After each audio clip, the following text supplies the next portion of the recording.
On 5 News, killed by 2 hitmen, the innocent teenager stabbed to death. 2 contract killers have been found guilty of murdering Amir Siddiqui after going to the wrong address. The prosecution called the men staggeringly incompetent. His parents say Amir was the heartbeat of their family. We can't get back Amir, but at least the community will be safe. The other children will be safe.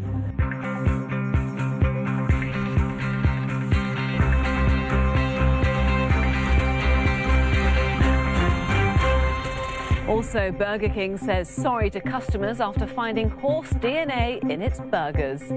Schoolboy vaccines, why a group of doctors want young boys to be protected against the HPV virus, just like girls. I'm calling because my laptop is closed and I need the Interpol department number. You called up the police to get a password for your laptop? Yes, please. Wasting time, some of the most ridiculous 999 calls made to the police. Oh, say, can you see? And singing it for real, Beyoncé hits back after miming for the president. It was about the president and the inauguration, and I wanted to make him and my country proud. Welcome to 5 News, I'm Emma Crosby. Now, since 2008, girls have been immunised against the HPV virus that causes cervical cancer. But now there's a call for schoolboys to be immunised too. The Throat Cancer Foundation, backed by a group of top doctors, think the programme should be extended to all 12-year-olds. The human papillomavirus is a very common infection that lives on the skin and is mainly passed on through sexual contact. A vaccine rolled out in 2008 is only given to girls to stop cervical cancer. But HPV is also a leading cause of throat cancer, and the Throat Cancer Foundation wants the government to extend the programme to 12-year-old girls and boys to halt a sharp increase in cases. In England and Wales, throat cancer went up from 1,060 cases in 2006 to more than 1,700 in 2010. Treating the cancer cost the NHS £45,000 per patient, but the vaccine that could prevent it cost just £45 per person. The measure has been recommended by the US Centre for Disease Control, but the Department of Health says it has no plans to extend vaccinations to males. Well, joining me now is Jamie Ray, founder of the Throat Cancer Foundation. You saw him briefly in that report there, and GP, Dr. Carol Cooper. It's great to have you both on the programme tonight. And Jamie, let's start with you, because you've been successfully treated for throat cancer. How was that experience for you? It was awful. It's a very debilitating disease, and the treatment regime is very, very aggressive. And it's something that I wouldn't wish anyone to go through. Of course, and now you're behind this campaign to get all boys and girls immunised against HPV. Why? Well, the human papillomavirus is ubiquitous. The current statistics are that up to 80% of the population are infected within any given time in their lifetime. And it is a potentially very dangerous virus. For most people, they'll go on to clear the virus.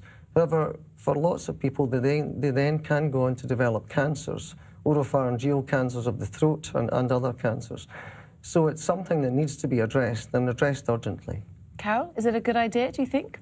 Absolutely, I think it is. HPV is widespread and it affects both sexes, so I'm very much in favour. And what about the NHS, though? Because we all know, don't we, the NHS has no money these days, and it's cash-strapped, dealing with so many other cancers. Is this something that you think the NHS would take up? I think it's a very clear case of a virus that is potentially cancer-causing. So I think it's an ideal way to intervene and prevent cancers rather than just treat them when they arise. I'm all in favour of that. The trouble is you cannot predict who gets HPV will develop a cancer, as Jamie's hinted at. So I think that's why vaccination would be the way forward. But mass vaccination is not an easy thing to do. I mean, how do you go about implementing something like that, Jamie? I actually think it's easy. It's not that difficult. We're already vaccinating all girls. To include boys in that programme is not a beyond the imagination. It's not that difficult to do that. It's merely a case of gearing up the programme and taking care of it at the same time. Carol, I mean, you're talking to patients and parents of these girls and boys every day. Do you think parents would be happy? Because there was a little bit of resistance, wasn't there, when girls were first introduced? Although I found there was much less resistance than I expected, and I was practicing at that time in a part of the country where there are a lot of Muslim patients, and they accepted it very much for their girls. It was not the resistance that was expected. How much would it cost, and what would the savings be for the NHS if they can prevent cancers like this developing? We've worked out some economic models. It's very difficult to put an exact cost on it because it's confidential, the cost of the vaccine under the procurement programme. But we know from the Scandinavian countries that the average vaccine there is €18 per dose, and there's 3 doses required, so it's approximately £45 per child.